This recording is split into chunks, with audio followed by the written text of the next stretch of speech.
नमस्ते दोस्तों, स्वागत है आपका हमारे चैनल माइथोलॉजी फैक्ट्स में। आपसे विनती है कि आप यह वीडियो पूरा देखें, क्योंकि अधूरा ज्ञान हमेशा हानिकारक होता है। तो चलो शुरू करते हैं। नमस्कार दोस्तों, क्या आपको कभी ऐसा महसूस हुआ है कि आपका मन आपकी नहीं सुनता? आप किसी काम पर फोकस करना चाहते हैं, लेकिन आपका दिमाग इधर उधर भटकने लगता है। आप सोचते कुछ हैं, लेकिन करते कुछ और हैं। अगर ऐसा है तो यह वीडियो आपके लिए है। क्या आप जानते हैं, बुद्ध, चाणक्य और सफलतम व्यक्तियों की सबसे बड़ी ताकत यही रही कि उन्होंने अपने मन को पूरी तरह काबू में कर लिया। क्योंकि जो अपने मन को नियंत्रित कर लेता है वही असली जीतता है। आज के इस वीडियो में मैं आपको बताने वाला हूँ मन को कंट्रोल करने की सबसे शक्तिशाली विधि, एक ऐसी तकनीक जिसे अपनाकर आप अपनी इच्छा शक्ति को मजबूत बना सकते हैं, ध्यान को गहरा कर सकते हैं और अपनी जिंदगी को पूरी तरह बदल सकते हैं। तो वीडियो को अंत तक जरूर देखिए, क्योंकि जो कुछ आज आप सीखने वाले हैं वह आपकी पूरी जिंदगी बदल सकता है। कभी कभी हमारे मन में यूं ही बेवजह अजीब अजीब से सवाल उठने लगते हैं। कोई हमें कुछ कह देता है और हम बार बार उसी बात को सोचते रहते हैं। यह बेचैनी हमें तनाव में डाल देती है, जिससे न केवल हमारा दिमाग बल्कि हमारी सेहत पर भी बुरा असर पड़ता है। तो इस बेचैनी से छुटकारा कैसे पाया जाए, कैसे अपने मन को शांत करें और जीवन को बेहतर बनाएं? आज की इस कहानी में मैं आपको गौतम बुद्ध की 4 ऐसी शक्तिशाली आदतों के बारे में बताने वाला हूं, जिन्हें अगर आप अपने जीवन में अपना लेते हैं तो यह आपकी पूरी जिंदगी बदल सकती है। इन आदतों को अपनाकर आप हर तरह के मानसिक तनाव से मुक्त होकर एक खुशहाल और संतुलित जीवन जी सकते हैं। तो आइए कहानी शुरू करते हैं। एक बार एक बौद्ध भिक्षु किसी पेड़ के नीचे ध्यान कर रहा था। तभी एक राजकुमार वहां आया और भिक्षु से बोला, हे महोदय, आप हमेशा कहते रहते हैं कि ध्यान करो, ध्यान करो, लेकिन मेरे लिए तो ध्यान करना तो दूर की बात है। मैं कुछ समय के लिए अपनी आंखें बंद करके शांति से भी नहीं बैठ पाता। मेरा मन इतना बेचैन है कि यह हर समय कुछ न कुछ सोचता रहता है। राजकुमार ने अपनी समस्या को आगे बढ़ाते हुए कहा, जब भी मैं ध्यान करने बैठता हूं तो विचारों का एक तूफान सा आ जाता है। बीते हुए पलों की यादें, भविष्य की चिंताएं और न जाने कितनी ही फालतू की बातें मेरे दिमाग में घूमने लगती हैं। मैं उन्हें रोकने की बहुत कोशिश करता हूं, लेकिन जितना रोकता हूं उतना ही मेरा मन और अशांत हो जाता है। नतीजा यह होता है कि मैं ध्यान तोड़कर उठ जाता हूं। इतना कहने के बाद राजकुमार ने भिक्षु की ओर देखा और विनम्रता से बोला, महोदय, कृपा करके मेरी इस समस्या का कोई समाधान बताइए। भिक्षु मुस्कुराए और बोले, समाधान तो तुम्हारे भीतर ही है, लेकिन पहले यह समझो कि तुम्हारा मन ही तुम्हारा सबसे बड़ा शत्रु बन गया है। सोचो, तुम्हारा ही मन है और वही तुम्हें कुछ देर के लिए आंखें बंद करके शांति से भी नहीं बैठने देता। तुमने इसे इतना आजाद कर दिया है कि यह तुम्हारी नहीं बल्कि अपनी मर्जी से चलने लगा है। राजकुमार ने सिर झुकाते हुए कहा, मैंने बहुत सोचा, लेकिन इस समस्या का कोई हल नहीं मिला, इसीलिए आपकी शरण में आया हूं। कृपया कोई मार्गदर्शन दीजिए। भिक्षु ने कुछ देर तक राजकुमार को ध्यान से देखा और फिर बोले, ठीक है, मैं तुम्हें अपने स्वामी गौतम बुद्ध की बताई गई 4 आदतों के बारे में बताऊंगा। अगर तुम इन 4 आदतों को छोड़ दोगे तो तुम्हारा मन शांत होने लगेगा और बेचैनी हमेशा के लिए समाप्त हो जाएगी। पहली आदत, दूसरों के मन को पढ़ने की कोशिश मत करो। भिक्षु ने कहा, तुम जैसे अधिकतर लोग यही गलती करते हो कि दूसरों के मन को पढ़ने की कोशिश करते हो। वह मेरे बारे में क्या सोच रहा होगा? क्या वह मुझसे जलता है? क्या वह मेरी बुराई कर रहा होगा? यही सोच तुम्हें सबसे ज्यादा बेचैन और परेशान करती है। अधिकतर लोग दूसरों के बारे में नकारात्मक धारणाएं बना लेते हैं। वे मेरी तरक्की से जलते हैं, वे मुझे नीचा दिखाना चाहते हैं, वे मेरी मदद नहीं करना चाहते और फिर उन्हीं विचारों में उलझे रहते हैं। इससे क्या होता है, मन अशांत रहता है, तनाव बढ़ता है और हम अपने ही दिमाग के जाल में फंस जाते हैं। इसलिए दूसरों के बारे में अनुमान लगाना बंद करो। अगर कुछ पढ़ना ही है तो अपने खुद के विचारों को पढ़ना शुरू करो। सोचो, कहीं तुम नकारात्मकता, शिकायत या दूसरों की बुराई करने की आदत के शिकार तो नहीं हो रहे? दूसरी आदत, अगर मैं असफल हो गया तो लोग क्या कहेंगे? यह सबसे बड़ा डर है जो तुम्हें रोकता है। तुम सोचते हो, अगर मैं फेल हो गया तो लोग हंसेंगे, अगर मैं गिर पड़ा तो लोग मजाक उड़ाएंगे। पर सच ये है कि लोगों का काम ही हंसना है। अगर तुम सफल हो जाओगे तो यही लोग तुम्हारी तारीफ करेंगे, तुम्हारी सफलता पर तालियां बजाएंगे लेकिन असफलता पर उनका हंसना भी उतना ही स्वाभाविक है। तो फिर तुम अपनी असफलता पर इतने परेशान क्यों होते हो? याद रखना, असफलता सफल होने से भी ज्यादा जरूरी है, क्योंकि असफलता तुम्हें सिखाती है विनम्र रहना, धैर्य रखना और लगातार प्रयास करते रहना, जबकि सफलता कई बार अहंकार पैदा कर देती है। अब जरा रुको, एक छोटी सी बात। दोस्तों, क्या आप इस वीडियो को ध्यान से सुन रहे हैं? अगर हां, तो हमें यह जरूर बताइए कि आप इस वीडियो को कहां से देख रहे हैं। कमेंट में अपना शहर या गांव लिखिए, ताकि हम आपको दिल से धन्यवाद दे सकें। और हां, अगर आपको यह बातें सही लग रही हैं, तो इस वीडियो को लाइक करना न भूलें, क्योंकि आपका एक लाइक हमें और भी प्रेरित करता है कि हम आपके लिए ऐसी ही गहरी और ज्ञानवर्धक बातें लाते रहें। तो अब पूरी एकाग्रता के साथ आगे बढ़ते हैं इस प्रेरणादायक कहानी की ओर। राजकुमार ध्यान से भिक्षु की बातों को सुन रहा था।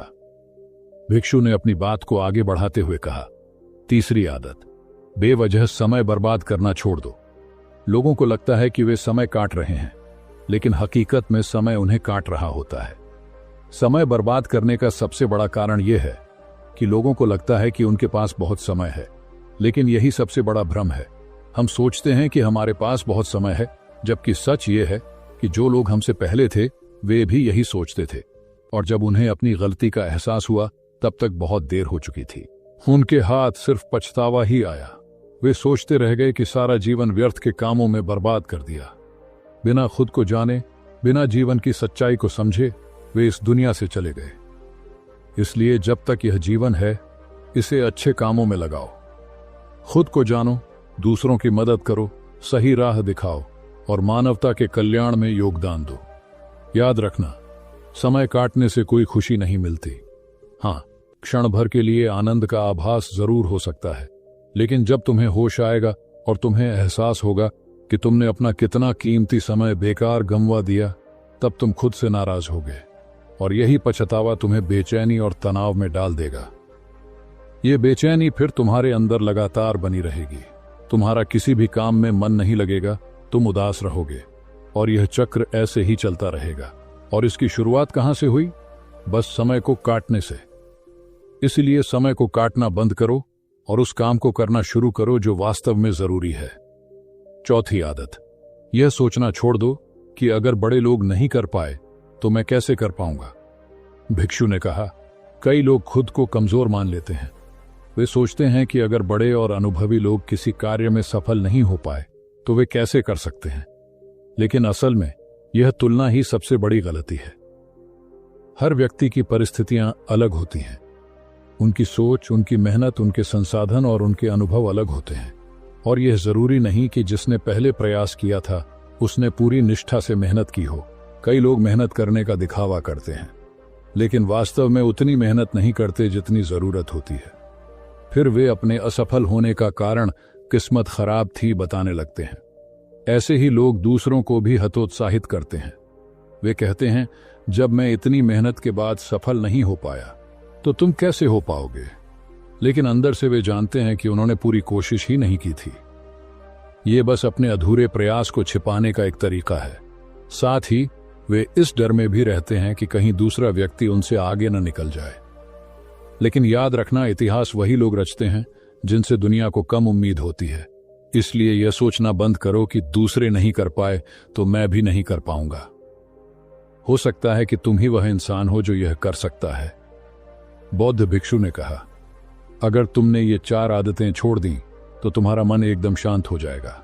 फिर तुम जहां चाहोगे वहां अपना मन लगा सकोगे। इतना कहकर भिक्षु शांत हो गए।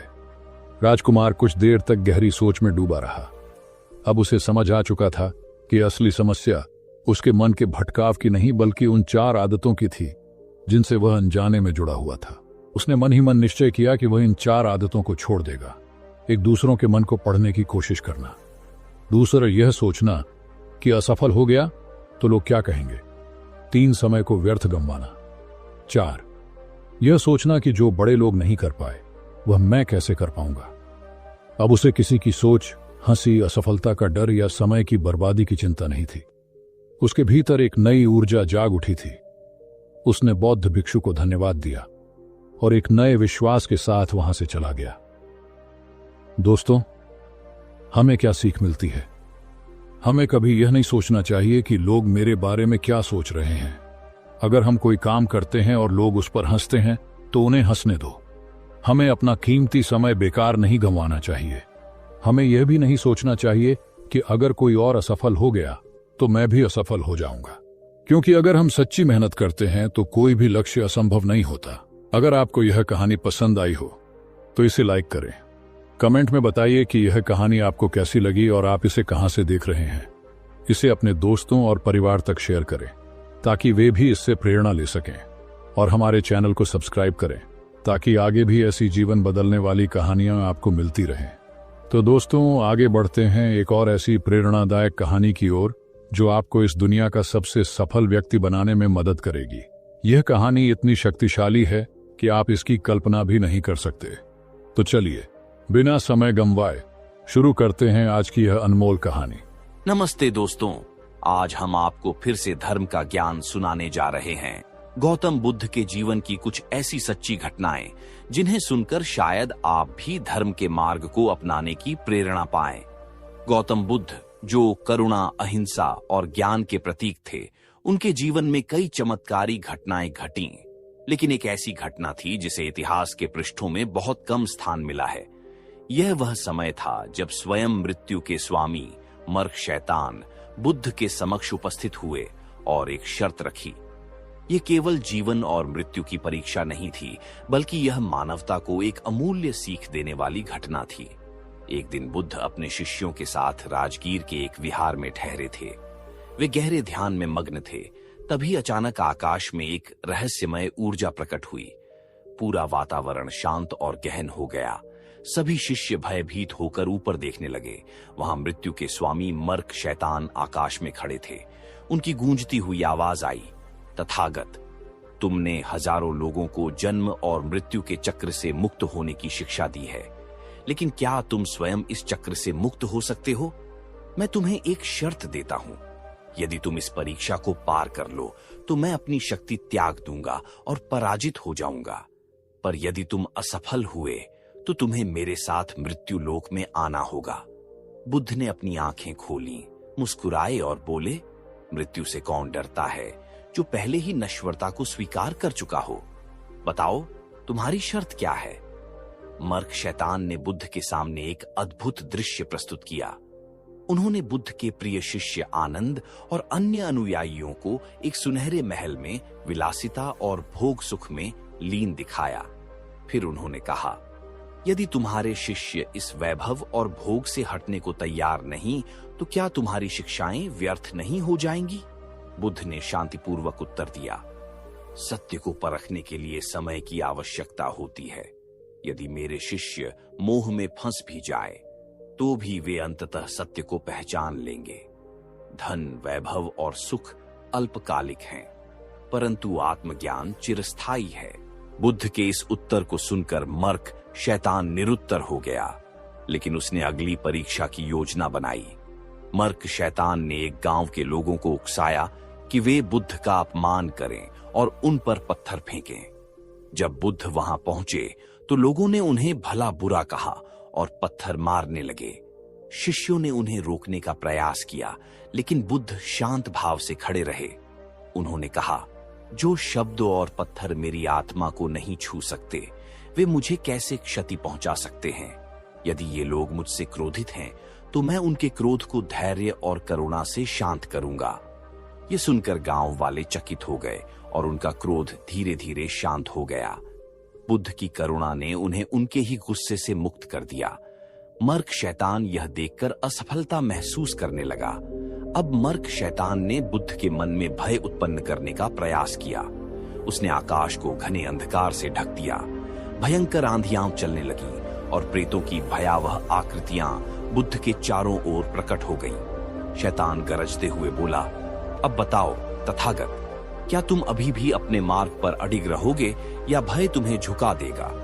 बुद्ध ने अपनी आंखें बंद की, ध्यान में लीन हो गए और कहा, भय केवल एक भ्रम है। बुद्ध ने कहा, भय केवल तब तक अस्तित्व में रहता है जब तक हम इसे मानते हैं।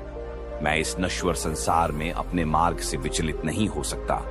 जैसे ही बुद्ध ने यह कहा, चारों ओर फैला अंधकार धीरे धीरे समाप्त होने लगा और मर्क शैतान का छल विफल हो गया।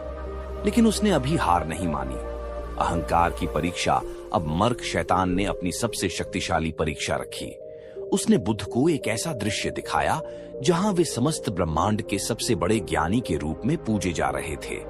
उसने बुद्ध को यह विश्वास दिलाने का प्रयास किया कि वे सबसे महान हैं और किसी और की आवश्यकता नहीं है।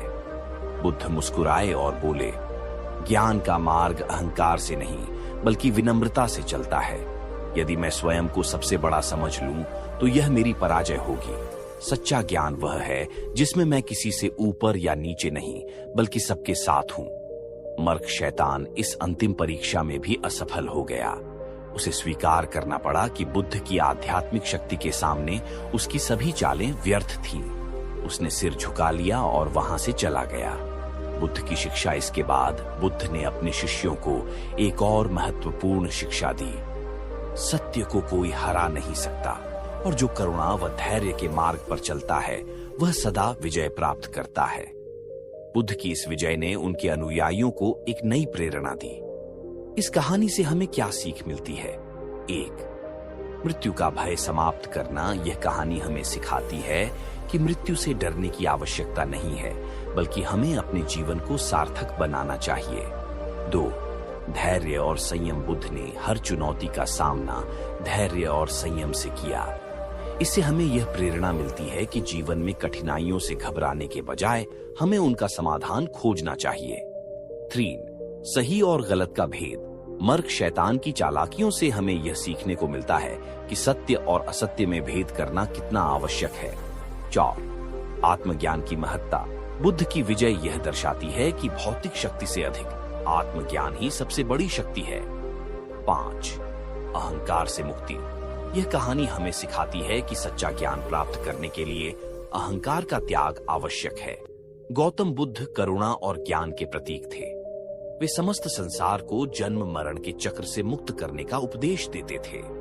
लेकिन एक घटना ऐसी थी जिसे बहुत कम लोग जानते हैं। एक यात्रा जो उन्होंने मृत्यु के बाद के संसार में की। यह कोई साधारण यात्रा नहीं थी, बल्कि नरक लोक की गुप्त यात्रा, जहां स्वयं मर्क शैतान उनसे एक शर्त लगाने के लिए तैयार था।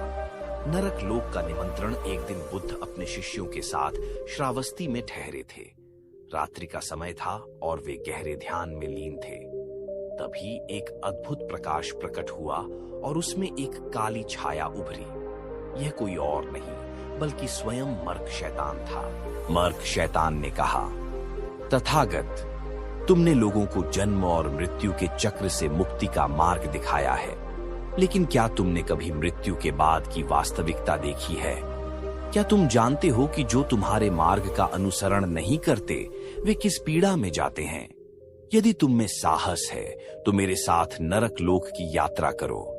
बुद्ध मुस्कुराए और बोले, यदि यह यात्रा अन्य जीवों के कल्याण के लिए होगी तो मैं इसके लिए तैयार हूं। मर्क शैतान ने अपने हाथ उठाए और एक भंवर सा उत्पन्न हुआ। बुद्ध ने अपनी आंखें बंद की और जब खोली तो वे एक भयावह स्थान पर थे। चारों ओर गहरा अंधकार था और दूर दूर तक चीखें सुनाई दे रही थीं। नरक लोक का दृश्य। बुद्ध ने पहली बार नरक लोक का अनुभव किया। उन्होंने देखा कि वहां कई तरह की यातनाएं थीं। कुछ लोग जलते हुए तेल में डूब रहे थे, कुछ को लोहे की तपती सलाखों से दंडित किया जा रहा था। यह सब देखकर बुद्ध के मन में करुणा उमड़ आई। अज्ञान में जीने वालों की सजा। मर्क शैतान ने बुद्ध को एक विशेष कोष्ठक में ले जाया, जहां उन आत्माओं को रखा गया था जिन्होंने जीवन भर अज्ञान में रहकर दूसरों को धोखा दिया था।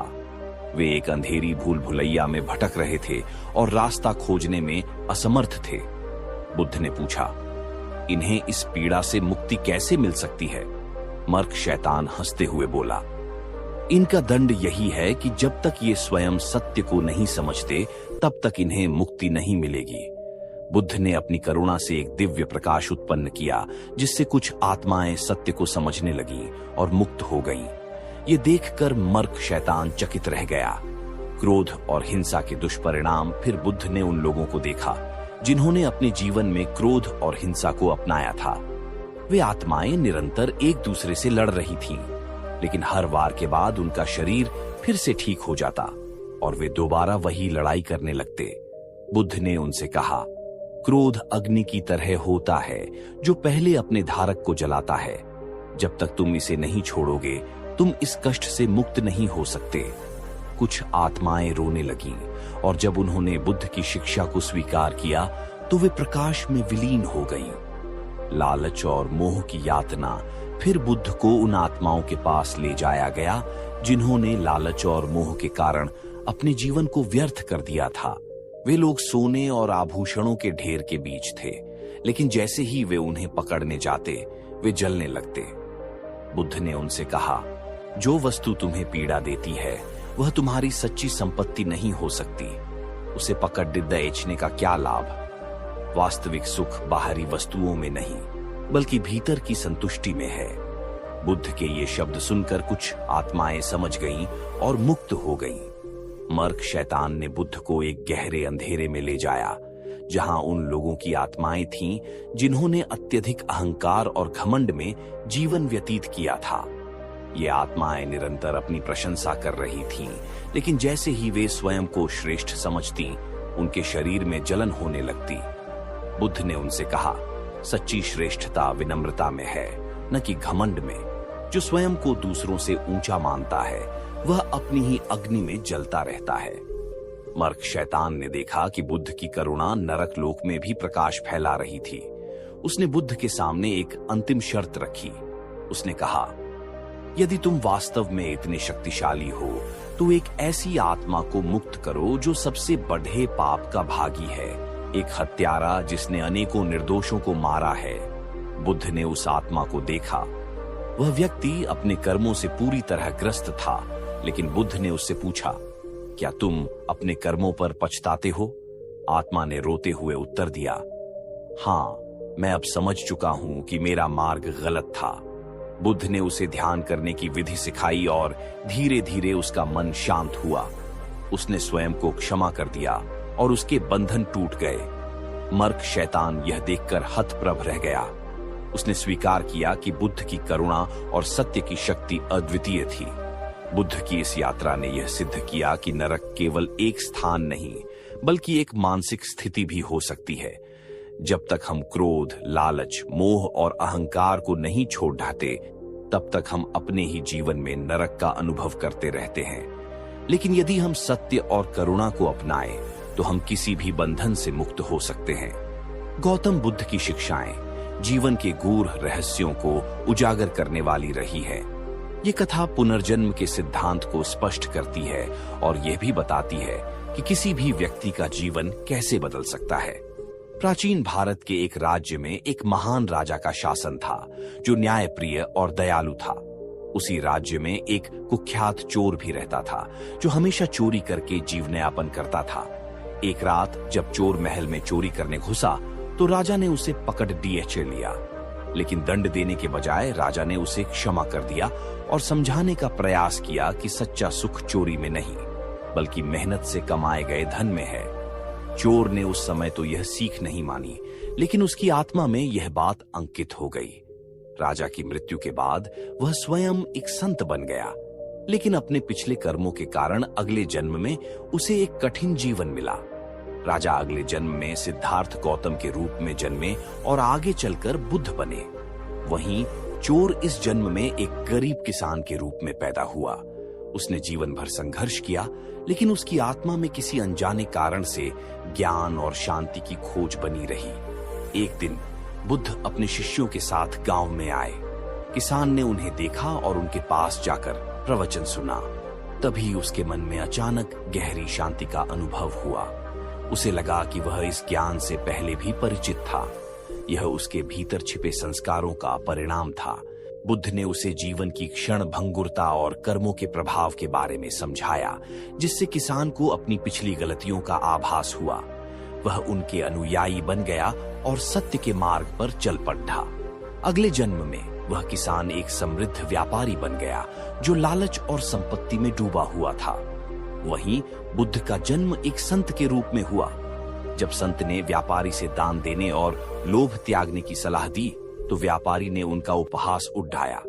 लेकिन कुछ वर्षों बाद व्यापार में भारी नुकसान हुआ, जिससे वह कंगाल हो गया। तब उसे संत की बातें याद आईं और उसने उनके पास जाकर ज्ञान प्राप्त किया। यह पुनर्जन्म के चक्र का ही प्रभाव था कि हर जन्म में वह सत्य के करीब आता गया। इस जन्म में व्यापारी एक राजा बना, लेकिन अहंकार और विलासिता में लिप्त था। वहीं पूर्व संत एक सामान्य साधु बने।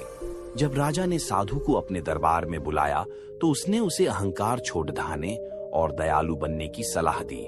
पहले तो राजा ने उनकी उपेक्षा की, लेकिन जब युद्ध में हार का सामना किया तो उसने साधु की शरण ली। इस जन्म में राजा ने साधु के ज्ञान को पूरी तरह से स्वीकार किया और एक न्यायप्रिय शासक बना। यह पुनर्जन्म की यात्रा की चरम सीमा थी, जहां आत्मा अपने शुद्ध रूप में पहुंच रही थी। राजा और साधु दोनों के जीवन का चक्र आगे बढ़ता गया। उनके अगले जन्म में दोनों को संत बनने का सौभाग्य मिला। उन्होंने अपनी सारी इच्छाएं त्याग दी और स्वयं को ध्यान और आध्यात्मिक साधना में समर्पित कर दिया। यह उनका अंतिम जन्म था, जहां उन्होंने मोक्ष की प्राप्ति की। इस जीवन में दोनों ने मिलकर हजारों लोगों को शिक्षाएं दी और उनकी शिक्षाओं से कई लोगों के जीवन में बदलाव आया। हर जन्म का एक उद्देश्य होता है। जो भी हम कर्म करते हैं, उनका प्रभाव आगे आने वाले जीवनों में पड़ता है। यह कहानी हमें सिखाती है कि 1. कर्म का प्रभाव। हमारे हर कर्म का प्रभाव हमारे जीवन और पुनर्जन्म पर पड़ता है। 2. ज्ञान की महत्ता। सच्चा ज्ञान हमें जीवन के अंधकार से निकालकर प्रकाश की ओर ले जाता है। 3. परिवर्तन संभव है। चाहे कोई व्यक्ति कितना भी भटक जाए, उसे सही मार्ग पर लौटने का अवसर हमेशा मिलता है। वृज्जदत्त का जीवन बहुत स्मत के अन्य शिष्य में बीता था, किंतु वह जितना भी होना चाहता था, वे हर दिन कोशिशता के मार्ग पर चलता रहता, परंतु उसके मन में संशय की एक स्पष्टि थी। उसको हमेशा था कि क्या वह स्वयं सीख पा रहा है या यह से अच्छा कुछ है। एक दिन जब वृज्जदत्त भिक्षा के लिए निकला तो उसके मन में पुराने जीवन के सुख और आस्थाएं की तीव्रांग का द्वंद्व उठने लगा। वह ये समझ न पाया कि सांच में जो चीज है वह संपन्न नहीं है। वास्तविक सुख और शांति की प्राप्ति के लिए जीवन में आंतरिकता जरूरी है। बुद्ध ने उसको समझाना चाहा, यदि तुम्हें वास्तविक सुख की तलाश लगी है तो उसे और अच्छे सीखों के बीच तुलना छोड़ना होगा।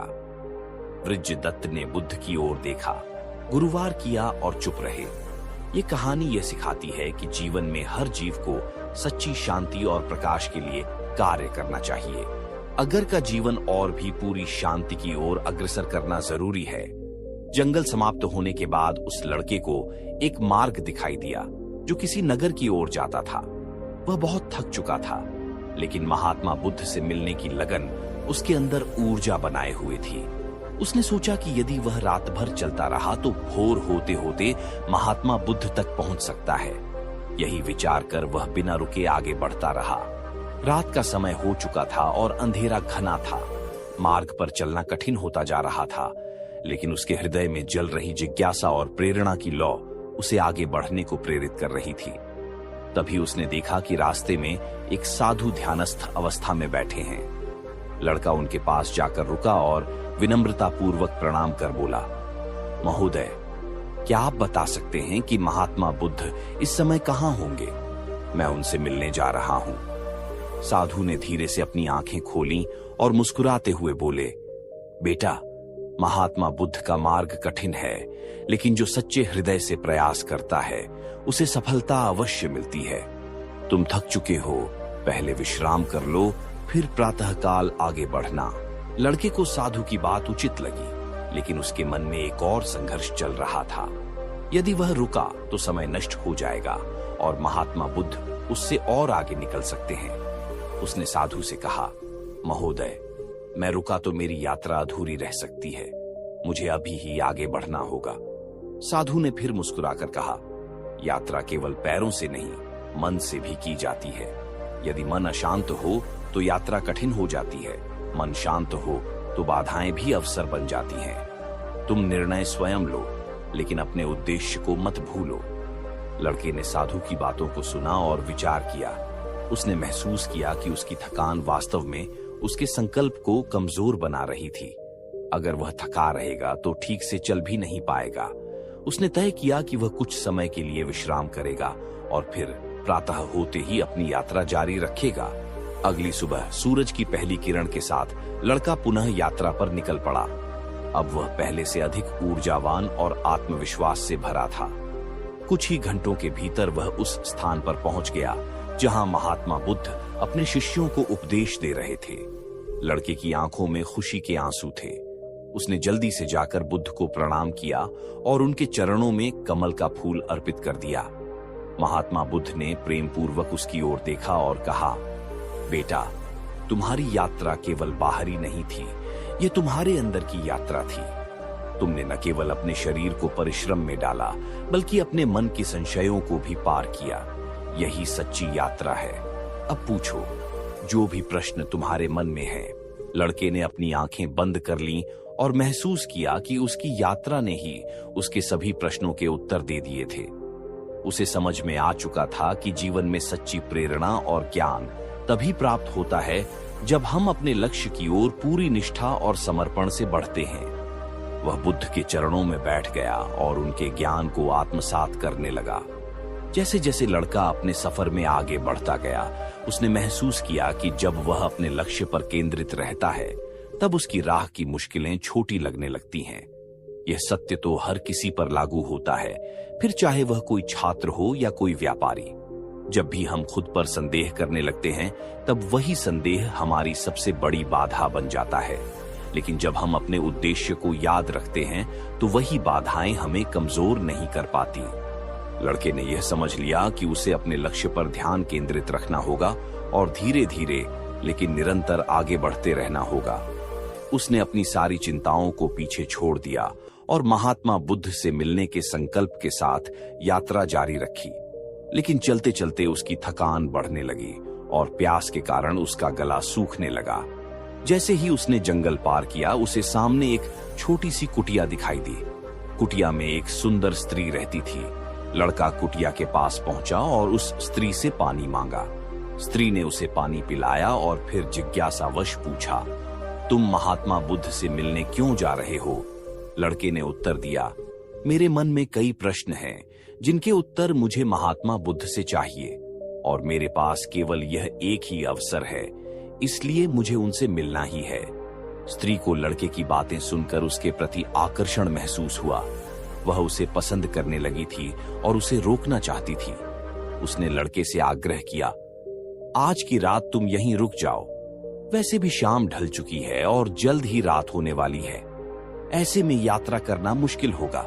पास के गांव में शादी हो रही है, वहां नाच गाना, स्वादिष्ट भोजन और बहुत आनंद होगा। क्यों न तुम आज यहीं रुक जाओ। लड़के ने स्त्री की सुंदरता को देखा और मन ही मन सोचने लगा, यदि मैं इसे मित्र बना लूं तो मेरा जीवन आनंदमय हो जाएगा। वैसे भी आज रात मैं महात्मा बुद्ध से मिल नहीं सकता, तो क्यों न मैं यहीं ठहर जाऊं। लड़का सोच में डूब गया और स्त्री से बोला, मैं कुछ देर में सोचकर बताता हूं। वह इस विषय पर विचार ही कर रहा था कि तभी उसे महात्मा बुद्ध की वह बात याद आई जिसने उसे प्रेरित किया था। उसे यह एहसास हुआ कि वह यहाँ किस मकसद से आया है। उसने खुद से सवाल किया, क्या मैं यहाँ इस स्त्री से मिलने के लिए आया हूं? नहीं, मेरा लक्ष्य कुछ और है। और फिर यह स्त्री आज मुझे पसंद कर रही है, लेकिन कल किसी और को भी पसंद कर सकती है। अगर मैं यहाँ रुक गया तो शायद मैं अपने जीवन का सबसे बड़ा अवसर खो दूंगा। लड़के ने तुरंत ही कमल के फूल की ओर देखा और उसका उद्देश्य फिर से स्पष्ट हो गया। उसने बिना किसी संकोच के स्त्री को मना कर दिया और अपने रास्ते पर आगे बढ़ चला। लेकिन जैसे जैसे वह आगे बढ़ता गया, उसे अपने निर्णय पर थोड़ा अफसोस होने लगा। उसके मन में यह विचार आया, अगर मुझे महात्मा बुद्ध नहीं मिले तो क्या मैंने इस स्त्री को छोड़कर गलती की? लेकिन जब उसने कुछ देर और यात्रा की तो उसका मन शांत हुआ और उसे यह एहसास हुआ कि यदि वह वहां रुक जाता तो वह अपने उद्देश्य से भटक जाता और उसकी यात्रा व्यर्थ हो जाती। रात्रि होने को थी और वह तेजी से अपने मार्ग पर बढ़ता जा रहा था। तभी उसे रास्ते में एक बुजुर्ग व्यक्ति मिले। लड़के ने उनसे पूछा, बाबा, मैं महात्मा बुद्ध से मिलना चाहता हूं।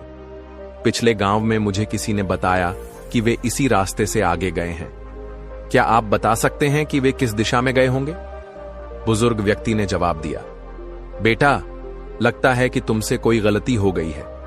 यहां से कोई भी आचार्य या महात्मा नहीं गुजरे हैं। हो सकता है कि रास्ते में कोई और मोड़ हो जहां से वे गए हों, लेकिन तुमने ध्यान नहीं दिया। लड़का यह सुनकर घबरा गया। क्या मैंने गलत रास्ता चुन लिया? अगर मैं वापस जाऊंगा तो बहुत पीछे छूट जाऊंगा, और अब तो अंधेरा भी होने वाला है। मेरे पास न तो कोई रहने का ठिकाना है और न ही भोजन। मेरी पूरी यात्रा बेकार हो जाएगी। मुझे पूरा यकीन था कि मैं महात्मा बुद्ध से मिलूंगा, लेकिन अब यह असंभव लगता है। लड़के के मन में नकारात्मक विचार उमड़ने लगे। निराशा ने उसे घेर लिया और ऐसा लगा जैसे उसके पैरों में बेड़ियां पड़ गई हों। वह बार बार खुद को कोसने लगा। मैं इतनी बड़ी गलती कैसे कर सकता हूं? आखिर मुझसे यह चूक कैसे हो गई? हतोत्साहित होकर वह वहीं जमीन पर बैठ गया। कुछ देर तक वह निराश रहा, लेकिन तभी उसे अपनी मां की बात याद आई। उसकी मां ने कहा था, हर गलती में एक सीख छुपी होती है जो हमें और बेहतर बनाती है। यह बात याद आते ही उसका मन शांत होने लगा। उसने अपने आप से कहा, हां, मुझसे गलती हुई है। मैं बिना सोचे समझे बस आगे बढ़ता गया, लोगों की बातों पर यकीन करता गया और खुद रास्ते को समझने की कोशिश नहीं की। लेकिन जैसे ही उसने अपनी गलती को स्वीकार किया, उसकी निराशा आशा में बदल गई। उसके मन में फिर से आत्मविश्वास जाग उठा। वह एक पेड़ के नीचे बैठा हुआ था। तभी उसने देखा कि कुछ जानवर नदी के पास पानी पी रहे थे। यह देखकर उसे याद आया कि जब वह पहली बार महात्मा बुद्ध से मिला था, तब भी वह जल स्रोत के पास ही थे और उनके साथ उनके कई शिष्य भी थे। अब उसका हौसला फिर से मजबूत हो गया था। उसने निश्चय किया कि वह हार नहीं मानेगा, बल्कि अपने लक्ष्य की ओर पूरी निष्ठा से आगे बढ़ता रहेगा। यह सोचकर वह फिर से यात्रा के लिए तैयार हो गया और अपनी पूरी शक्ति के साथ आगे बढ़ने लगा। तो उन्हें पानी की आवश्यकता तो जरूर पड़ेगी। इस पर उस लड़के को तुरंत समझ में आ गया कि महात्मा बुद्ध भी उसी रास्ते से भ्रमण कर रहे होंगे जिस रास्ते पर पानी होगा। तब उसने सोच विचार कर यह तय किया कि वापस जाने से अच्छा है कि मैं इस नदी के किनारे आगे बढ़ता रहूं। ऐसा सोचते ही उसने तुरंत ही रास्ता बदल दिया और वह नदी के रास्ते आगे बढ़ने लगा। जैसे जैसे वह आगे बढ़ता गया, उसका मन और भी हल्का और शांत होता गया। तब उसने अनुभव किया कि जब मन बहुत शांत होता है तो हमारा संकल्प और भी दृढ़ हो जाता है, जल्दबाजी समाप्त हो जाती है और हम अपनी बुद्धि को पहले से बेहतर ढंग से उपयोग करने लगते हैं। चलते चलते लड़के के मन में विचार आया कि यदि वह अपने गांव में ही रुक जाता तो ये सारे अनुभव उसे कभी प्राप्त नहीं होते। ऐसा सोचते सोचते वह मार्ग में आगे बढ़ता रहा। तभी उसे महात्मा बुद्ध के कुछ शिष्य दिखाई दिए, जिन्हें देखकर वह अत्यंत प्रसन्न हुआ। उसने अपनी गति और तेज कर दी और अंततः 2 दिनों के लंबे सफर के बाद महात्मा बुद्ध तक पहुंच गया। जैसे ही वह उनके पास पहुंचा, उसने महात्मा बुद्ध को प्रणाम किया और उन्हें वह कमल का फूल भेंट कर दिया। इससे पहले कि वह कुछ कह पाता, महात्मा बुद्ध ने मुस्कुराते हुए कहा, बहुत सुंदर, यह कमल अब पूरी तरह खिल चुका है। 2 दिन पहले तुमने मुझसे पूछा था कि किसी लक्ष्य को प्राप्त करने के लिए इंसान को किन कठिनाइयों से गुजरना पड़ता है, लेकिन इन 2 दिनों में तुमने स्वयं ही इन प्रश्नों के उत्तर पा लिए हैं। तुम्हारी यह मुस्कान और धैर्य दर्शाते हैं कि इस यात्रा ने तुम्हें बहुत कुछ सिखा दिया है। इस पर उस लड़के ने अपनी यात्रा के दौरान हुई प्रत्येक घटना को महात्मा बुद्ध को विस्तार से बता दिया। तब महात्मा बुद्ध बोले, तुम्हारे मन में जो भी प्रश्न हैं, मैं उनके उत्तर अवश्य दूंगा, लेकिन ध्यान रखना कि बिना प्रयास के कुछ भी पूर्ण नहीं होता। जब कोई व्यक्ति अपने लक्ष्य की ओर अग्रसर होता है तो वह सबसे पहले अपने अनुभवों से सीखता है। धीरे धीरे उसका विवेक जागृत होता है और वह दूसरों के अनुभवों और गलतियों से भी सीखने लगता है। किसी भी लक्ष्य को प्राप्त करने के लिए 3 प्रमुख बाधाएं होती हैं और जब इनका निवारण कर लिया जाता है तभी सफलता प्राप्त होती है। महात्मा बुद्ध आगे कहते हैं, सबसे पहले अपने उद्देश्य को पहचानो और उसके प्रति पूर्ण समर्पण करो, जैसे तुमने यह कमल का फूल मुझ तक पहुंचाने का निश्चय किया था। यही तुम्हारा लक्ष्य था। और जब तुम्हें इसका बोध हो गया तब तुम्हारे मन के सभी संदेह समाप्त हो गए। जब भी तुम इस फूल को देखते थे तुम्हें अपना उद्देश्य याद आ जाता था। दूसरी बात, किसी भी यात्रा में डर और संशय हमेशा आते हैं। तुम्हारे मन में भी यह चिंता थी कि तुम मुझ तक पहुंच पाओगे या नहीं, जंगल पार कर पाओगे या नहीं, क्योंकि तुमने पहले कभी ऐसा नहीं किया था। मार्ग में कई बाधाएं आईं, लेकिन जब हम अपना ध्यान रुकावटों से हटाकर अपने लक्ष्य पर केंद्रित करते हैं तो सारी रुकावटें स्वयं ही छोटी लगने लगती हैं और हम उन्हें पार कर लेते हैं। तीसरी बात, असली शक्ति इच्छाओं को पूरा करने में नहीं बल्कि उन्हें नियंत्रित करने में होती है। जब कोई व्यक्ति अपने लक्ष्य की ओर बढ़ते हुए आकर्षणों में फंस जाता है तो उसकी यात्रा कभी पूर्ण नहीं हो सकती। इस यात्रा के दौरान तुमने अपने फूल को हमेशा अपने पास रखा, ठीक वैसे ही अपने लक्ष्य को भी हमेशा अपने सामने रखना चाहिए। यदि हमारा लक्ष्य हमारे सामने होगा तो हम सही निर्णय ले सकेंगे, अन्यथा हमारे मन में उठने वाले संदेह और शंकाएं हमें भ्रमित कर सकती हैं और हमें गलत राह पर ले जा सकती हैं। अंत में महात्मा बुद्ध ने कहा, संशय से सावधान रहो और अपने संकल्प को मजबूत बनाओ। संदेह व्यक्ति को भटकाने का सबसे बड़ा कारण होता है। जब तुम्हारा मन संदेह से मुक्त होगा तभी तुम अपने लक्ष्य को प्राप्त कर सकोगे। इसके बाद महात्मा बुद्ध ने लड़के को आशीर्वाद दिया और उसे विदा कर दिया। इस कहानी से हमें यह सीख मिलती है कि यदि हम अपने लक्ष्य के प्रति समर्पित रहें, बाधाओं से विचलित न हों और अपने उद्देश्य को सदैव अपने सामने रखें तो हम निश्चित रूप से अपने लक्ष्य को प्राप्त कर सकते हैं। राजकुमार की बातें सुनकर भिक्षु मुस्कुराए और बोले, तो फिर अगले 15 दिनों के लिए तुम्हें मेरे आश्रम में रहना होगा और एक साधारण व्यक्ति की तरह जीवन जीना होगा। इस दौरान तुम अकेले रहोगे, चुपचाप रहोगे और जितना संभव हो सके कम बोलोगे। राजकुमार भिक्षु की बातों से सहमत हो गया। पहले दिन उसे महसूस हुआ कि उसका मन सामान्य से अधिक विचलित था। उसके मन में तरह तरह के विचार आ रहे थे और वह आम लोगों की तरह जीवन जीने में असहज महसूस कर रहा था। उसे अंदर से बोलने की इच्छा हो रही थी, लेकिन उसने खुद को शांत रखा और एक शब्द भी नहीं बोला। वह मन मारकर चुपचाप बैठा रहा। लेकिन जैसे जैसे रात हुई उसके भीतर शांति का अनुभव होने लगा। यह उसके लिए एक अजीब अनुभव था। उसने स्वयं से पूछा, मैं अंदर से इतना शांत और खुश क्यों महसूस कर रहा हूं? मेरी चिंता और बेचैनी कम क्यों हो रही है? अगले दिन वह अकेले बैठा और प्रकृति को निहारने लगा। उसने पहली बार महसूस किया कि उसके चारों ओर कितनी सुंदरता है, पौधे, फूल, आकाश में उड़ते पक्षी। दिन भर वह प्रकृति की सुंदरता को निहारता रहा और उसकी ताजगी को महसूस करता रहा।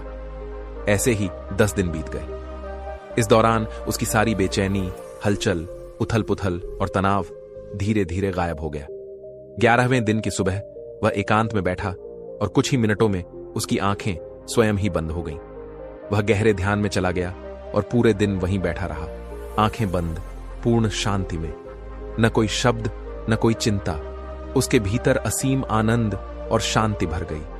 15 दिन पूरे होने के बाद वह भिक्षु के सामने प्रस्तुत हुआ। उसने प्रणाम करते हुए कहा, प्रिय भिक्षु, मुझे अपने प्रश्नों के उत्तर मिल गए हैं। अब मैं जान गया हूं कि मेरे मन में इतनी उथल पुथल और बेचैनी क्यों थी।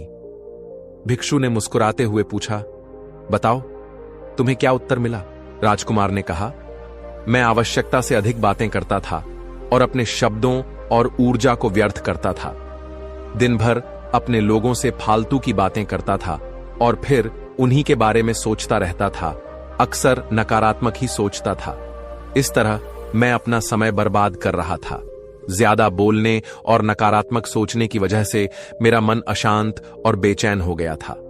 मैं किसी भी काम को ठीक से नहीं कर पा रहा था और लगातार असफल हो रहा था। इन असफलताओं के कारण मैं और भी उदास और चिड़चिड़ा हो गया था। इन सब चीजों की वजह से मेरा जीवन बर्बाद हो रहा था। लेकिन यहां बिताए गए 15 दिन मेरे लिए पूरी तरह से अलग थे। मुझे ऐसा लग रहा था कि मैं पहली बार सही तरीके से जीवन जी रहा हूं। मैंने यह भी सीखा कि ध्यान करने की आवश्यकता नहीं होती, बल्कि जब हम शांत और मौन होते हैं तो ध्यान अपने आप घटित हो जाता है। ध्यान के दौरान मैंने जाना कि मनुष्य के जीवन में सबसे महत्वपूर्ण चीज स्वयं को जानना है। भिक्षु मुस्कुराए और बोले, सिर्फ तुम ही नहीं, दुनिया में अधिकतर लोग आवश्यकता से अधिक बोलते हैं। लोग अक्सर केवल दूसरों को नीचा दिखाने के लिए बातें करते हैं। कुछ लोग ना चाहते हुए भी बोलते रहते हैं और अपना जीवन बर्बाद कर लेते हैं। एक बार गौतम बुद्ध से उनके शिष्यों ने पूछा, प्रिय बुद्ध, आप अधिकतर समय चुप क्यों रहते हैं? बुद्ध ने उत्तर दिया, क्योंकि मौन में भीतर की शांति और आनंद की गहराइयां होती हैं। मौन अपने भीतर की ओर उतरने की पहली सीढ़ी है। स्वयं को जानने और समझने का पहला नियम है मौन रहना। जितना आवश्यक हो उतना ही बोलो, व्यर्थ की बातें करना छोड़ दो। तुम अचानक पाओगे कि 90% लोग व्यर्थ की बातें करके अपना समय नष्ट कर रहे हैं। कम बोलने का कोई नुकसान नहीं है, लेकिन अधिक बोलने से हम गलती कर बैठते हैं। अगर लोग कम बोलना सीख लें तो दुनिया की 90% समस्याएं समाप्त हो जाएंगी। झगड़े, विवाद और अशांति कम हो जाएगी। जब तुम मौन रहना सीख जाते हो तब तुम भीड़ में भी अकेले रह सकते हो। मौन की शक्ति धारण करके तुम अपनी ऊर्जा बचा सकते हो। जब तुम मौन होते हो तब तुम्हारे भीतर जीवन का वास्तविक स्रोत प्रकट होता है। वह कहीं बाहर नहीं बल्कि तुम्हारे अंदर ही है। राजकुमार ने पूछा, आखिर कौन हमें हमारे भीतर के इस आनंद तक ले जा सकता है? भिक्षु ने उत्तर दिया, तुम्हें स्वयं ही अपने भीतर उतरना होगा। यहीं से आनंद उत्पन्न होता है और यहीं से सब कुछ समाप्त होता है। जब तुम भीतर से मौन में स्थिर हो जाते हो तब तुम्हारी वाणी भी मधुर हो जाती है। तुम्हारा बोलना संगीतपूर्ण और सत्य से भरा होता है। जब तुम बोलते हो तब दूसरे भी शांति का अनुभव करते हैं। जो व्यक्ति मौन की गहराई को जान लेता है, वह समाज की निर्भरता छोड़ देता है और उसके जीवन में मस्ती भर जाती है। उसके चेहरे पर नई रौनक आ जाती है। उसकी आंखें अमृत के समान हो जाती हैं और वह अनंत शांति के सागर में डूब जाता है। इतना कहकर भिक्षु मौन में चले गए। राजकुमार ने उन्हें धन्यवाद दिया और अपने महल लौट गया। प्रिय मित्रों, आपने भी अनुभव किया होगा कि बहुत अधिक बोलने से हमारा मन अशांत हो जाता है और हम अपने दिमाग पर नियंत्रण खो देते हैं। जो लोग बहुत बोलते हैं वे किसी एक चीज पर ध्यान केंद्रित नहीं कर पाते। जब हमारा ध्यान केंद्रित नहीं होता तो हम जीवन की सच्चाई को समझ नहीं पाते और मनचाही सफलता भी प्राप्त नहीं कर पाते। इसलिए मौन की शक्ति को समझो और उसका अभ्यास करो। नियम 1, अटूट विश्वास ही आपको ठीक कर सकता है। हम सभी के शरीर में एक अद्भुत आंतरिक बुद्धि होती है जो हमारे अस्तित्व को बनाए रखती है। यह बुद्धि एक दैवीय शक्ति की तरह कार्य करती है और हर बीमारी को ठीक करने की क्षमता रखती है। आपको बस इस आंतरिक शक्ति से जुड़कर यह विश्वास बनाए रखना होगा कि आप स्वस्थ हैं। जब हम इस शक्ति से दूर हो जाते हैं तब शरीर का संतुलन बिगड़ जाता है और हम बीमार पड़ जाते हैं। लेकिन जैसे ही हम इस बुद्धि को जागरूक करते हैं और पूरी श्रद्धा के साथ इसे स्वीकार करते हैं, हमारी आत्मचिकित्सा प्रक्रिया सक्रिय हो जाती है। मुनि ने कहा, अगर आप पूर्ण विश्वास के साथ इस शक्ति को स्वीकार करेंगे तो यह आपकी बीमारी को जड़ से समाप्त कर देगी। आप जो सोचते हैं वही आपकी वास्तविकता बन जाती है। इसलिए अपने मन को इस विश्वास से भरें कि आप पूरी तरह स्वस्थ हो रहे हैं और जल्द ही पूरी तरह ठीक हो जाएंगे। बीमार व्यक्ति ने उत्सुकता से पूछा, मुनिवर, क्या सिर्फ विश्वास करने से ही बीमारी ठीक हो सकती है? मुनि मुस्कुराए और बोले, विश्वास ही वह पहला कदम है जो आपके उपचार की प्रक्रिया को प्रारंभ करता है। यदि आपका मन अडिग रहेगा तो आपकी आत्मशक्ति हर असाध्य बीमारी को भी ठीक कर सकती है। नियम 1, अटूट विश्वास ही आपको ठीक कर सकता है। हम सभी के शरीर में एक अद्भुत आंतरिक बुद्धि होती है जो हमारे अस्तित्व को बनाए रखती है। यह बुद्धि एक दैवीय शक्ति की तरह कार्य करती है और हर बीमारी को ठीक करने की क्षमता रखती है। आपको बस इस आंतरिक शक्ति से जुड़कर यह विश्वास बनाए रखना होगा कि आप स्वस्थ हैं। जब हम इस शक्ति से दूर हो जाते हैं तब शरीर का संतुलन बिगड़ जाता है और हम बीमार पड़ जाते हैं। लेकिन जैसे ही हम इस बुद्धि को जागरूक करते हैं और पूरी श्रद्धा के साथ इसे स्वीकार करते हैं, हमारी आत्मचिकित्सा प्रक्रिया सक्रिय हो जाती है। मुनि ने कहा, अगर आप पूर्ण विश्वास के साथ इस शक्ति को स्वीकार करेंगे तो यह आपकी बीमारी को जड़ से समाप्त कर देगी। आप जो सोचते हैं वही आपकी वास्तविकता बन जाती है। इसलिए अपने मन को इस विश्वास से भरें कि आप पूरी तरह स्वस्थ हो रहे हैं और जल्द ही पूरी तरह ठीक हो जाएंगे। बीमार व्यक्ति ने उत्सुकता से पूछा, मुनिवर, क्या सिर्फ विश्वास करने से ही बीमारी ठीक हो सकती है? मुनि मुस्कुराए और बोले, विश्वास ही वह पहला कदम है जो आपके उपचार की प्रक्रिया को प्रारंभ करता है। यदि आपका मन अडिग रहेगा तो आपकी आत्मशक्ति हर असाध्य बीमारी को भी ठीक कर सकती है। नियम 1, अटूट विश्वास ही आपको ठीक कर सकता है। हम सभी के शरीर में एक अद्भुत आंतरिक बुद्धि होती है जो हमारे अस्तित्व को बनाए रखती है। यह बुद्धि एक दैवीय शक्ति की तरह कार्य करती है और हर बीमारी को ठीक करने की क्षमता रखती है। आपको बस इस आंतरिक शक्ति से जुड़कर यह विश्वास बनाए रखना होगा कि आप स्वस्थ हैं। जब हम इस शक्ति से दूर हो जाते हैं तब शरीर का संतुलन बिगड़ जाता है और हम बीमार पड़ जाते हैं। लेकिन जैसे ही हम इस बुद्धि को जागरूक करते हैं और पूरी श्रद्धा के साथ इसे स्वीकार करते हैं, हमारी आत्मचिकित्सा प्रक्रिया सक्रिय हो जाती है। मुनि ने कहा, अगर आप पूर्ण विश्वास के साथ इस शक्ति को स्वीकार करेंगे तो यह आपकी बीमारी को जड़ से समाप्त कर देगी। आप जो सोचते हैं वही आपकी वास्तविकता बन जाती है। इसलिए अपने मन को इस विश्वास से भरें कि आप पूरी तरह स्वस्थ हो रहे हैं और जल्द ही पूरी तरह ठीक हो जाएंगे। बीमार व्यक्ति ने उत्सुकता से पूछा, मुनिवर, क्या सिर्फ विश्वास करने से ही बीमारी ठीक हो सकती है? मुनि मुस्कुराए और बोले, विश्वास ही वह पहला कदम है जो आपके उपचार की प्रक्रिया को प्रारंभ करता है। यदि आपका मन अडिग रहेगा तो आपकी आत्मशक्ति हर असाध्य बीमारी को भी ठीक कर सकती है। जब हम अतीत में जीते हैं तो पछतावे से भर जाते हैं। जीवन की असली सुंदरता वर्तमान में जीने में ही है। जो लोग अतीत की कड़वी यादों में उलझे रहते हैं वे अपने आज को पूरी तरह नहीं जी पाते। अतीत में जीना ऐसा ही है जैसे कोई पुरानी बात हमारे दिमाग में घर कर गई हो और वहां गांठें बना रही हो। यदि कोई व्यक्ति बीमार है तो उसे अपने वर्तमान पर ध्यान देना चाहिए और खुद से कहना चाहिए, मैं स्वस्थ हूं, मैं प्रसन्न हूं। जब हम यह विश्वास करते हैं कि हम इस क्षण में ठीक हैं तो हमारा मस्तिष्क ऐसे रसायनों का उत्पादन करने लगता है जो हमारे स्वस्थ होने की प्रक्रिया को तेज कर देते हैं। लेकिन वर्तमान में कैसे जिया जाए, इसके लिए हमें अपनी सांसों पर ध्यान देना होगा, अपने शरीर की जागरूकता बढ़ानी होगी और अपने आसपास के माहौल को पूरी तरह से देखना व महसूस करना होगा। जब हम अपने आसपास की चीजों के प्रति सतर्क होते हैं तो हमारा मानसिक तनाव कम होने लगता है और हमारी निर्णय लेने की क्षमता बढ़ जाती है। ऐसा करने से हमें अपने मन की भीतरी परतों को समझने का अवसर मिलता है। धीरे धीरे हम जानने लगते हैं कि कौन सी चीजें हमारे तनाव का कारण बनती हैं। जब हम इसे पहचान लेते हैं तो जीवन में बड़ा बदलाव आने लगता है। हम नकारात्मक सोच को त्यागने लगते हैं और हर कार्य में सफलता देखने लगते हैं। हमारा अवचेतन मन कल्पना और वास्तविकता में भेद नहीं कर पाता। इसलिए यदि हम खुद को स्वस्थ व्यक्ति के रूप में देखेंगे तो हमारा दिमाग उसी दिशा में काम करना शुरू कर देगा। अरबी नियम 5, खुद से प्रेम करें। वर्षों बीत जाते हैं लेकिन अधिकतर लोग खुद से कभी बातचीत नहीं करते। उन्हें यह तक नहीं पता होता कि उन्हें वास्तव में क्या पसंद है, किस चीज से खुशी मिलती है। वे खुद के साथ समय बिताना भूल जाते हैं। यदि आप स्वस्थ रहना चाहते हैं तो सबसे पहले खुद को अपनाना और प्रेम करना सीखें। खुद की अहमियत को समझें।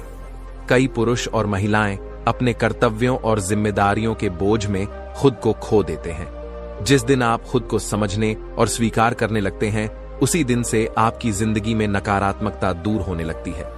जब आप खुद की कीमत समझते हैं तो यह दर्शाता है कि आप खुद से सच्चा प्रेम करते हैं। दातिका नियम 6, सकारात्मक सोच विकसित करें। हर सुबह जागते ही खुद से यह प्रश्न करें, मैं अपने सर्वश्रेष्ठ रूप में कैसे रह सकता हूं। अधिकांश लोग सुबह उठते ही अपनी समस्याओं के बारे में सोचने लगते हैं, जिनमें से अधिकतर उनके अतीत की चिंताओं से जुड़ी होती हैं। हर समस्या के साथ कोई न कोई भावना जुड़ी होती है और जब हम इन्हें याद करते हैं तो नकारात्मकता हावी हो जाती है। इससे बचने के लिए अगले 7 दिनों तक सुबह जागते ही सकारात्मक विचारों के साथ अपने दिन की शुरुआत करें। जब भी सुबह उठें, खुद से कहें, आज का दिन मैं प्रसन्नता और ऊर्जा के साथ जीऊंगा। हर दिन अपने दिमाग में एक ऐसी छवि बनाएं जिसमें आप पूरी तरह से स्वस्थ और खुशहाल हों। रोजाना 10 मिनट तक आंखें बंद करके ध्यान करें और कल्पना करें कि आप धीरे धीरे स्वस्थ हो रहे हैं। यह प्रक्रिया आपके अवचेतन मन को सकारात्मक संदेश भेजेगी और आपके शरीर को तेजी से ठीक करने में सहायक होगी। नियम 7, अपने जीवन का उद्देश्य खोजें। अक्सर लोग निराश और बीमार इसलिए हो जाते हैं क्योंकि उन्हें अपने जीवन का कोई उद्देश्य नजर नहीं आता। जब किसी व्यक्ति को यह महसूस होता है कि उसका जीवन निरर्थक है, तो वह जल्दी ही तनाव और अवसाद में घिरने लगता है। लेकिन जीवन में एक स्पष्ट लक्ष्य होना न केवल मानसिक शांति देता है, बल्कि शरीर को भी स्वस्थ बनाए रखने में सहायक होता है। यदि हर सुबह आपके पास बिस्तर से उठने का कोई ठोस कारण होगा, तो आपका दिन ऊर्जा से भरा रहेगा। जब हम अपने जीवन के उद्देश्य से जुड़े होते हैं, तो हम अधिक प्रसन्न, उत्साहित और आत्मविश्वासी महसूस करते हैं। इसके साथ ही जब हम भीतर से खुश होते हैं, तो हमारा शरीर भी खुद को अधिक स्वस्थ बनाने के लिए सक्रिय हो जाता है। नियम 8, गहरी सांसें लें। हर दिन कुछ मिनटों के लिए अपनी रीढ़ सीधी करके बैठें और लंबी गहरी सांसें लें। जब हम गहरी सांस लेते हैं, तो हमारे शरीर में अधिक मात्रा में ऑक्सीजन पहुंचती है, जिससे हमारी रोग प्रतिरोधक क्षमता मजबूत होती है। यह न केवल हमारी प्रतिरोधक शक्ति को बढ़ाता है, बल्कि शरीर में जमा हुई नकारात्मक ऊर्जा को भी बाहर निकालता है, जिससे हम अधिक ऊर्जावान और स्वस्थ महसूस करने लगते हैं। जब हम अतीत में जीते हैं, तो पछतावे से भर जाते हैं। जीवन की असली सुंदरता वर्तमान में जीने में ही है। जो लोग अतीत की कड़वी यादों में उलझे रहते हैं, वे अपने आज को पूरी तरह नहीं जी पाते। अतीत में जीना ऐसा ही है जैसे कोई पुरानी बात हमारे दिमाग में घर कर गई हो और वहां गांठें बना रही हो। यदि कोई व्यक्ति बीमार है, तो उसे अपने वर्तमान पर ध्यान देना चाहिए और खुद से कहना चाहिए, मैं स्वस्थ हूं, मैं प्रसन्न हूं। जब हम यह विश्वास करते हैं कि हम इस क्षण में ठीक हैं, तो हमारा मस्तिष्क ऐसे रसायनों का उत्पादन करने लगता है जो हमारे स्वस्थ होने की प्रक्रिया को तेज कर देते हैं। लेकिन वर्तमान में कैसे जिया जाए, इसके लिए हमें अपनी सांसों पर ध्यान देना होगा, अपने शरीर की जागरूकता बढ़ानी होगी और अपने आसपास के माहौल को पूरी तरह से देखना व महसूस करना होगा। जब हम अपने आसपास की चीजों के प्रति सतर्क होते हैं, तो हमारा मानसिक तनाव कम होने लगता है और हमारी निर्णय लेने की क्षमता बढ़ जाती है। ऐसा करने से हमें अपने मन की भीतरी परतों को समझने का अवसर मिलता है। धीरे धीरे हम जानने लगते हैं कि कौन सी चीजें हमारे तनाव का कारण बनती हैं। जब हम इसे पहचान लेते हैं, तो जीवन में बड़ा बदलाव आने लगता है। हम नकारात्मक सोच को त्यागने लगते हैं और हर कार्य में सफलता देखने लगते हैं। हमारा अवचेतन मन कल्पना और वास्तविकता में भेद नहीं कर पाता। इसीलिए यदि हम खुद को स्वस्थ व्यक्ति के रूप में देखेंगे, तो हमारा दिमाग उसी दिशा में काम करना शुरू कर देगा। अरबो दा नियम 5, खुद से प्रेम करें। वर्षों बीत जाते हैं, लेकिन अधिकतर लोग खुद से कभी बातचीत नहीं करते। उन्हें यह तक नहीं पता होता कि उन्हें वास्तव में क्या पसंद है, किस चीज से खुशी मिलती है। वे खुद के साथ समय बिताना भूल जाते हैं। यदि आप स्वस्थ रहना चाहते हैं, तो सबसे पहले खुद को अपनाना और प्रेम करना सीखें। खुद की अहमियत को समझें। कई पुरुष और महिलाएं अपने कर्तव्यों और जिम्मेदारियों के बोझ में खुद को खो देते हैं। जिस दिन आप खुद को समझने और स्वीकार करने लगते हैं, तो यह दर्शाता है कि आप खुद से सच्चा प्रेम करते हैं। डबल ला नियम 6, सकारात्मक सोच विकसित करें। हर सुबह जागते ही खुद से यह प्रश्न करें, मैं अपने सर्वश्रेष्ठ रूप में कैसे रह सकता हूं। अधिकांश लोग सुबह उठते ही अपनी समस्याओं के बारे में सोचने लगते हैं, जिनमें से अधिकतर उनके अतीत की चिंताओं से जुड़ी होती है। हर समस्या के साथ कोई न कोई भावना जुड़ी होती है, और जब हम इन्हें याद करते हैं, तो नकारात्मकता हावी हो जाती है। इससे बचने के लिए अगले 7 दिनों तक सुबह जागते ही सकारात्मक विचारों के साथ अपने दिन की शुरुआत करें। जब भी सुबह उठें, खुद से कहें, आज का दिन मैं प्रसन्नता और ऊर्जा के साथ जीऊंगा। हर दिन अपने दिमाग में एक ऐसी छवि बनाएं जिसमें आप पूरी तरह से स्वस्थ और खुशहाल हों। रोजाना 10 मिनट तक आंखें बंद करके ध्यान करें और कल्पना करें कि आप धीरे धीरे स्वस्थ हो रहे हैं। यह प्रक्रिया आपके अवचेतन मन को सकारात्मक संदेश भेजेगी और आपके शरीर को तेजी से ठीक करने में सहायक होगी। नियम 7, अपने जीवन का उद्देश्य खोजें। अक्सर लोग निराश और बीमार इसलिए हो जाते हैं क्योंकि उन्हें अपने जीवन का कोई उद्देश्य नजर नहीं आता। जब किसी व्यक्ति को यह महसूस होता है कि उसका जीवन निरर्थक है, तो वह जल्दी ही तनाव और अवसाद में घिरने लगता है। लेकिन जीवन में एक स्पष्ट लक्ष्य होना न केवल मानसिक शांति देता है, बल्कि शरीर को भी स्वस्थ बनाए रखने में सहायक होता है। यदि हर सुबह आपके पास बिस्तर से उठने का कोई ठोस कारण होगा, तो आपका दिन ऊर्जा से भरा रहेगा।